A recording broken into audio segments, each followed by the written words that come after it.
Here we'll look at some more buffer calculations from the notes. Let's have a look at the expression to work out the pH. So I've rearranged the Ka expression to get the hydrogen ion concentration. And on the right hand side I've drawn a beaker showing what the buffer will look like. The point of the diagram on the right hand side is to show that once you've made a buffer, both the salt and the acid will have the same volume. So they're both going to be in the same container, which means that you can use the concentrations if you want, but you can also just use the moles of them. So look at the data that you've been given. If you want to work out the concentrations for each, that's fine, but you can also just use the moles of each. So for this one, I think I'll use the moles. The ethanoic acid, we have a volume of 1 decimeter cubed and a concentration of 0.01, so the moles are simply going to be 0.01. For the sodium ethanoate, we've been given a mass, so to work out the moles of sodium ethanoate, we just want to do the mass over the MR, which is going to be 3.5 over 82, which gives us 0.0427.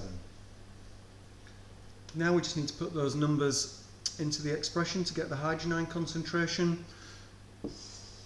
So we were given the Ka in the question.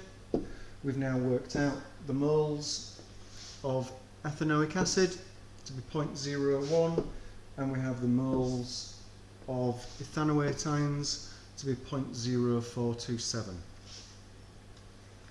which should come out to be 4.1 times 10 to the minus 6.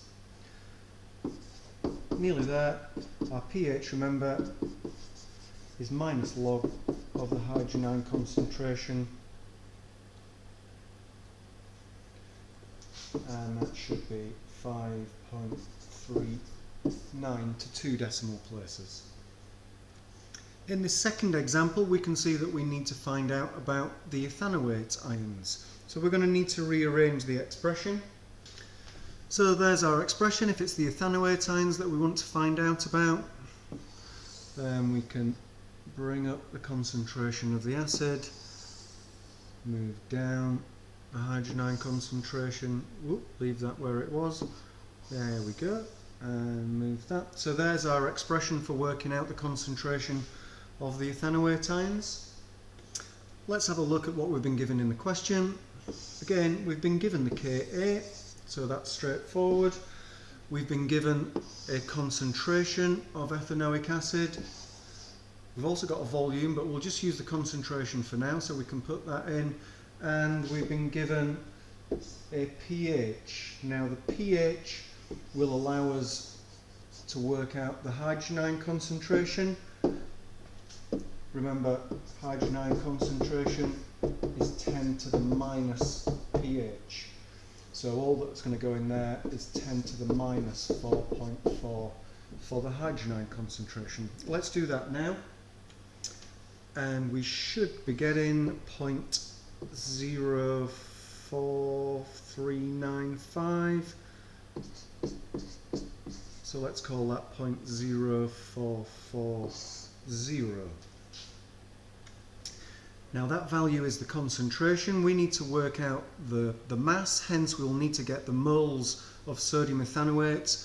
The volume is 1 decimeter cubed, which means that the moles is also going to be 0.044, and therefore the mass of our sodium ethanoate that we'd need to add is moles times by the MR.